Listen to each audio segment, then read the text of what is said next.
Live from New Delhi, you're watching DD India Live, India's voice to the world. I'm Abhishek Mahajan. Coming up in the next 30 minutes. US President Trump sets 10% to 41% reciprocal tariffs on dozens of countries' exports, increases tariff on Canada to 35% from 25%, postpones higher Mexico tariff for 90 days.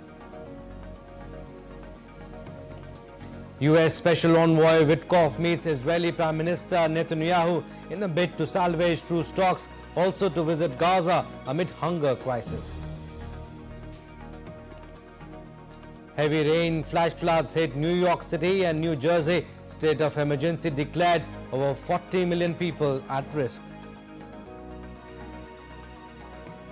And in cricket, Karun Nair holds fort as India stay afloat on rain-marred opening day against England on the 5th and final test at the Oval.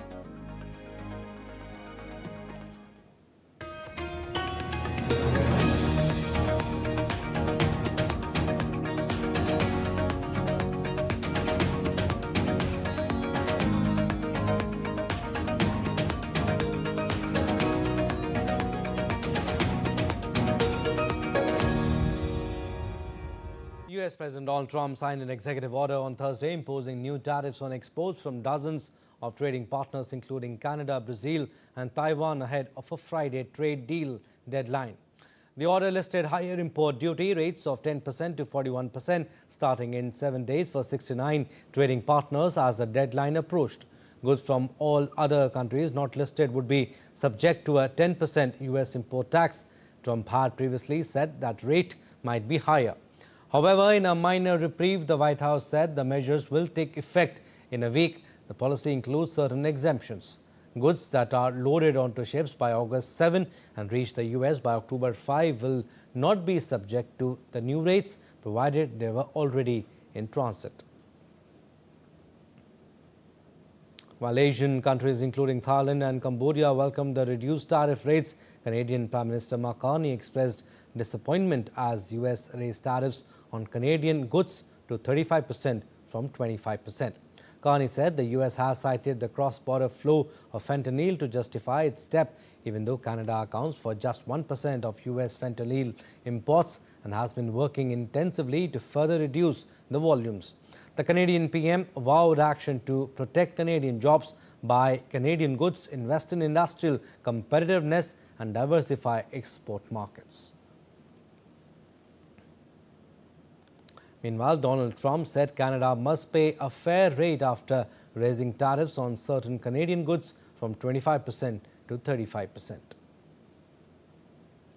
Well, they have to pay a fair rate. That's all. It's very simple. They have been charging very, very high tariffs to our farmers, some over 200%. And they've been treating our farmers very badly. They've been treating our country very badly for years. Meanwhile, Donald Trump gave Mexico a 90-day reprieve from higher tariffs to negotiate a broader trade deal. The extension, which avoids a 30% tariff on most Mexican non-automotive and non-metal goods, compliant with the US-Mexico-Canada agreement on trade, came after a Thursday morning call between Trump and Mexican President Claudia Sheinbaum. He confirmed that the current tariffs, including a 25% duty on fentanyl-related goods and cars and a 50% levy on steel, aluminium and copper, will remain unchanged throughout the extension period. He further noted that Mexico had agreed to immediately eliminate its non-tariff trade barriers, which had previously hindered cross-border commerce. Now, Malaysia's Trade Ministry said in a statement that the revised tariff rate imposed by the United States on Malaysia was achieved without compromising the nation's sovereign rights after it stood firm on various red line issues. The positive outcome of the US tariff talks follows sustained engagement between both governments and is a significant achievement of Malaysia's thorough and methodical negotiating process, according to the statement from Malaysia's Ministry of Investment, Trade and Industry. The United States imposed a 19% tariff rate on Malaysia. Now let's take a look at new adjusted reciprocal tariff rates levied on US importers. So Syria leads with a new tariff rate of 41%.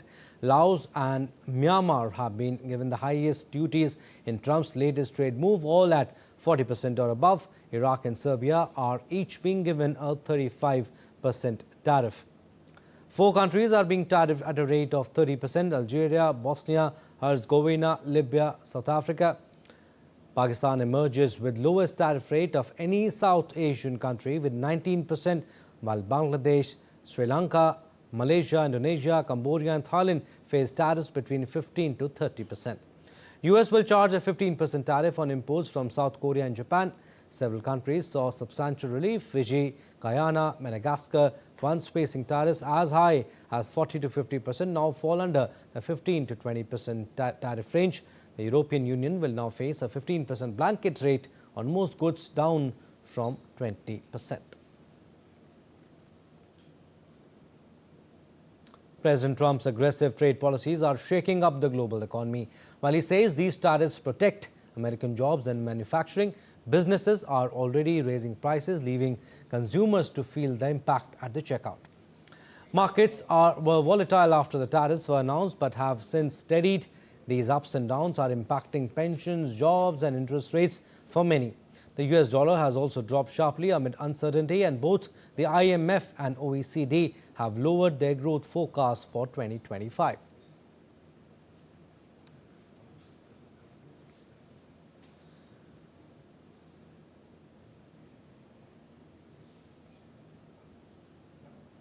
Meanwhile, inflation in the US has risen to 2.7%, with prices climbing for everyday items like clothing, coffee, toys and appliances. Big companies such as Adidas, Nike and Mattel have announced price hikes.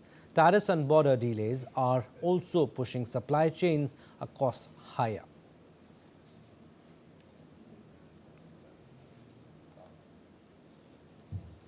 As the global concern over the humanitarian crisis in Gaza intensifies, U.S. Special Envoy to the Middle East Steve Witkoff and U.S. Ambassador to Israel Mike Huckabee are set to visit an aid distribution site in Gaza today. This will be Witkoff's second visit to Gaza this year. Earlier, the U.S. Special Envoy met Israeli Prime Minister Benjamin Netanyahu on Thursday. Witkoff has been the top U.S. representative in indirect negotiations between Israel and Hamas for a ceasefire and hostage release deal.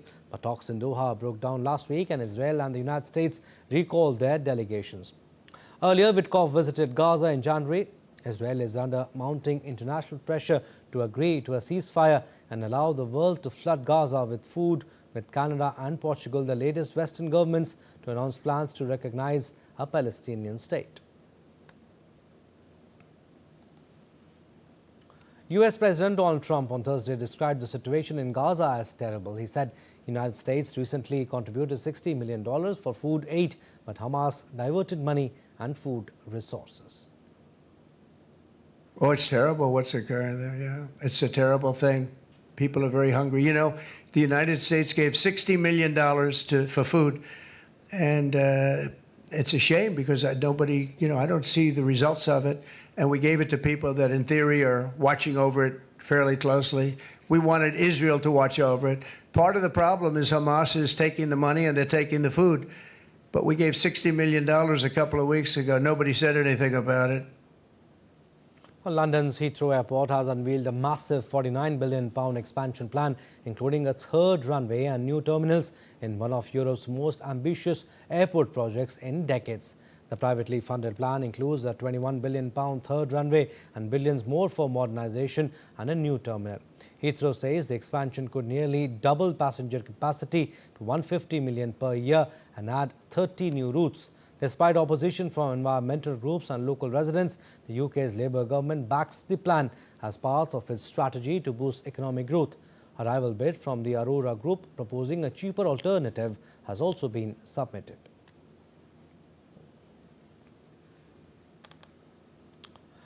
Taking a step towards implementing a peace deal agreed last month in Washington, the first meeting of the Joint Oversight Committee for the Peace Agreement between the Democratic Republic of the Congo and the Republic of Rwanda was held on Thursday in Washington, D.C. Detailed report.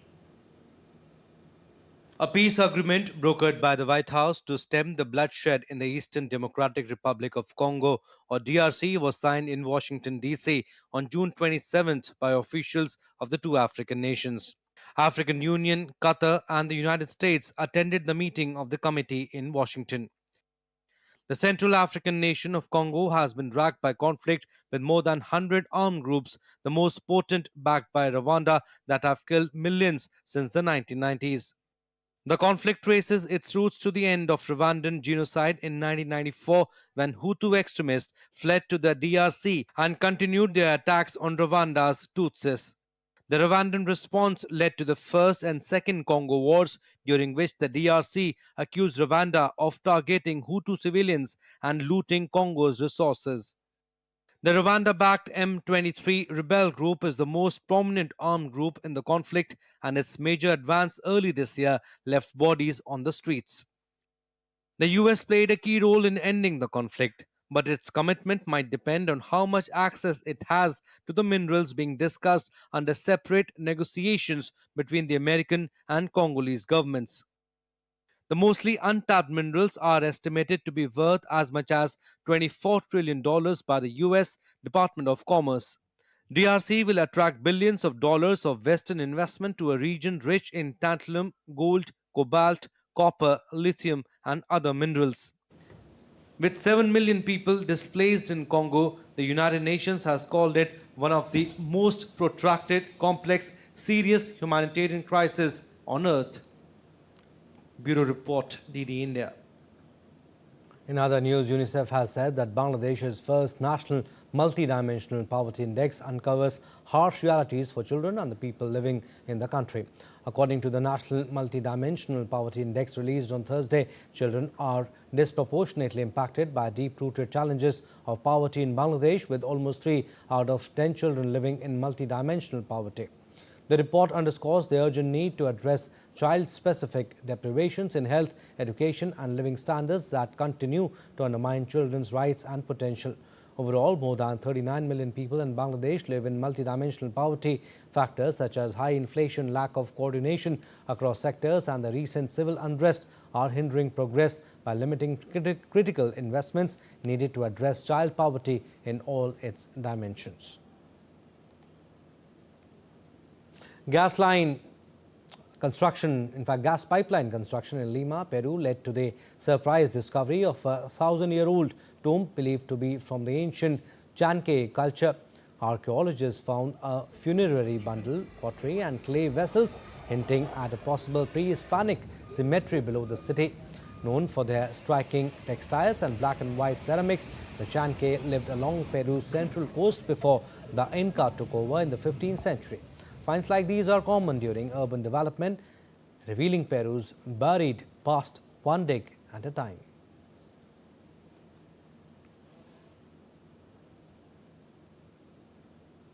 Still to come on this edition of DD India Live. Special intensive revision initiative for upcoming polls in Bihar. Global stocks mostly fall as US unleashes fresh tariffs. And India's doubles pair of Satvik Sairaj, Ranki Reddy and Chirag Shetty enter quarterfinals of Macau Open.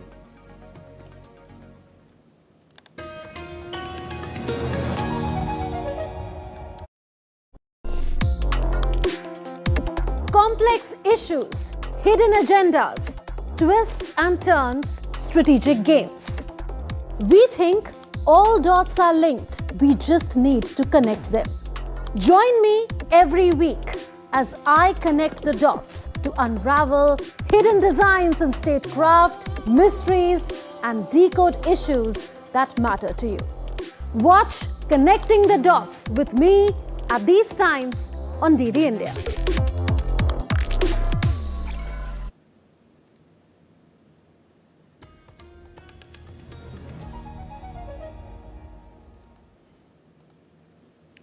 Welcome back. You're watching DD India Live. I'm Abhishek Mahajan. As India prepares to celebrate its 79th Independence Day, Prime Minister Modi extended an invitation to all citizens to contribute their thoughts and ideas for his address from the ramparts of the Red Fort on August 15. Posting on social media platform X, the Prime Minister wrote, and I quote him here, As we approach this year's Independence Day, I look forward to hearing from my fellow Indians. What themes or ideas would you like to see reflected in this year's Independence Day speech? Share your thoughts on the open forums on MyGov and the Namo app. Unquote. Prime Minister Modi is set to visit his parliamentary constituency Varanasi in Uttar Pradesh on 2nd August to inaugurate and lay the foundation stone of multiple infrastructure and development projects valued at approximately Rs 2,200 crore. The projects aimed at boosting connectivity, urban development and public amenities in the region are part of ongoing efforts to transform Varanasi into a smart and sustainable city.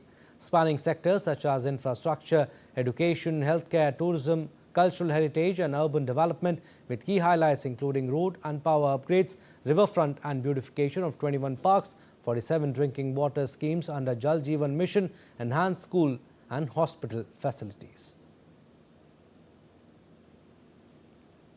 Now, the Election Commission of India published the draft electoral roll in eastern state of Bihar on Friday under the Special Intensive Revision Initiative. The physical and digital format of electoral roll is being provided to all recognized political parties in all 38 districts of Bihar by district election officers. The Chief Electoral Officer of Bihar and 243 electoral officers will invite the voter or any recognized political party to file their objections regarding any discrepancies in the electoral roll. The objections can be made from 1st August to 1st September 2025. The voters can check their details at the ECI website. ECI issued instructions for conducting special intensive revision exercise in Bihar on 24th of last month. The objectives of the exercise were to ensure the inclusion of names of all eligible citizens in the electoral roll in a transparent manner.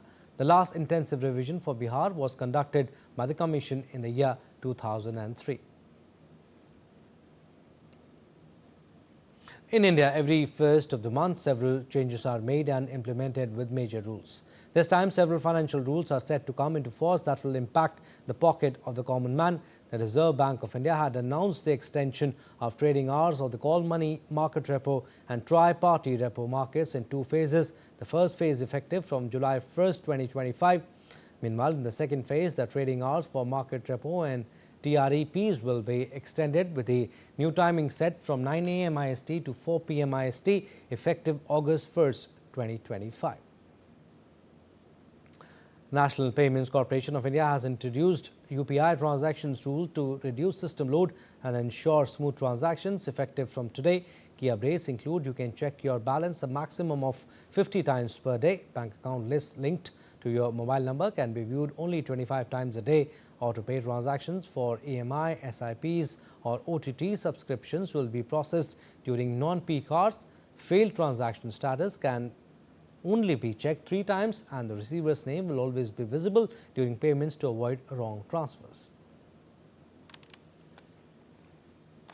And the month of July 2025 saw India actively engaged in various diplomatic fronts, reflecting its growing influence on the global stage while grappling with complex international relations. Let's take a look. Prime Minister Modi's visit to the Maldives marked a high point in bilateral relations, fostering cooperation in areas like debt repayment, fisheries, health, tourism and digital payments. PM Modi participated in the 60th Independence Day celebrations of the Maldives as the guest of honor. It was termed as a historic moment, reflecting the deepening friendship between the two nations. Another major achievement of Indian diplomacy was the signing of FTA with UK. This FTA marks a significant milestone in India's engagement with major developed economies and reflects a shared commitment to strengthening economic integration. As the world's fourth and sixth largest economies, respectively, India and the UK's bilateral engagement holds global economic significance. Prime Minister Narendra Modi visited Ghana, Trinidad and Tobago, Argentina, Brazil, and Namibia. He interacted with the heads of state of these nations to discuss further strengthening of ties with India during his visit. He also attended the BRICS summit in Rio de Janeiro. These visits were aimed at reinforcing India's bonds across the global south, strengthening partnerships on both sides of the Atlantic, and deepening engagements in the multilateral platforms such as BRICS, the African Union, ECOWAS, and the CARICOM. At the SU meet in Beijing, External Affairs Minister Dr. S. Jaishankar met Chinese Vice President Han Zheng and stressed open dialogue and voicing hope that recent gains in India-China ties will continue. India was successful in getting the UNSC monitoring team to accept the Resistance Front (TRF) as a terrorist entity and in securing the US's declaration of TRF as a global terrorist organization. Indian Army received the first batch of 3 Apache attack helicopters from the US. The induction of the Apache helicopters enhances the Army's capabilities in precision strikes, close air support, and anti-armor warfare. India continues to pursue a multi-aligned foreign policy, strengthening ties with various nations while adapting to the changing global power dynamics. Overall, July 2025 showcased India's proactive and assertive foreign policy, characterized by both strategic partnerships and a readiness to stand firm on its national interest amidst a dynamic and challenging global environment. Bureau Report, DD India. A mega mock drill is being conducted in the national capital on Friday in view of the increasing threat of earthquakes spread across 55 sites in 11 districts. The exercise is designed to train citizens in responding swiftly and safely during emergencies. The first ever mega-scale disaster management mock exercise is also considered an important step towards establishing better coordination between the administration and the public. Global weather updates now. First up from India. The Delhi NCR region is likely to experience light to moderate rainfall today. According to the India Met Department, the IMDE has forecast light rainfall for Delhi NCR till August 5. In its bulletin, it also warned of heavy to very heavy rainfall over the northeast region during the next 7 days. Meanwhile, Himachal Pradesh continues to struggle under the weight of the ongoing monsoon. Incessant rains have caused widespread damage to public infrastructure and triggered a rise in casualties across the hill state.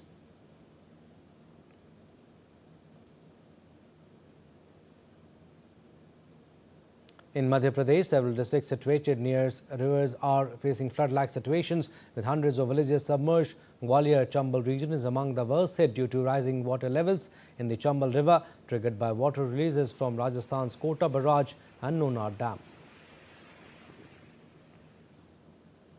Heavy rains across Rajasthan have led to rivers like Chambal and Parvati breaching danger levels. In Dholpur, the Chambal River is flowing 12 meters above the danger mark, submerging several areas. The army has been roped in for rescue efforts. Rajasthan has experienced its wettest July in nearly 7 decades, with cumulative rainfall of 285 mm recorded across the state. The last time Rajasthan saw such heavy July rainfall was in 1956, when the state recorded 308 mm, the highest ever for that month. This year's rainfall comes close to breaking that 69-year-old record. On to business updates now. Global stocks mostly fell on Thursday despite strong earnings from US tech giants Microsoft and Meta as markets girded for a key US tariff deadline. Major US indices began the day strongly with both the S&P 500 and Nasdaq surging above closing highs, but stocks were unable to hold on to gains with all three indices finishing in the red. Sports updates now. We'll start with cricket. India scored 204 for the loss of 6 wickets against England at stumps on day 1 of the 5th and final test of the Anderson Tendulkar Trophy at the Oval. On a seam-friendly wicket, Shubman Gill lost another toss and India were put into bat in the overcast conditions. Indian openers Jaiswal departed early while KL Rahul failed to replicate his earlier heroics in the series. Brought in for Shardul Thakur in the playing 11, Karun Nair held the fort from one end as the 33-year-old walked to the crease at 83 for 3, with India having lost its skipper and batted with patience to bring up his first score above 50 since his triple 100 in Chennai in 2016. Washington Sundar finished on a score of 19 of 45 balls. They will resume on day 2 on an overnight partnership of 51 of 88 balls. For England, Gus Atkinson and Josh Tongue picked 2 wickets apiece while Chris Woakes scalped 1. Due to rain interruptions, only 64 overs of play was possible on the day. England is leading the series 2-1. In badminton, former world #1 men's doubles pair of Satvik Sairaj Rankireddy and Chirag Shetty enter the quarterfinals of the Macau Open on Thursday. The Indian doubles pair defeated Japan's Kakeru Komagai and Hiroki Nishi in a 3-game thriller to a BWF World Tour Super 300 event. Satvik Chirag will now face Malaysia's Chung and Haikal Mohammed in the quarterfinals. Alright, that's all for this edition of DD India Live. We'll be back with more news as it breaks here on DD India. I'm Abhishek Mahajan from all of us here in Delhi. Thanks for watching DD India Live.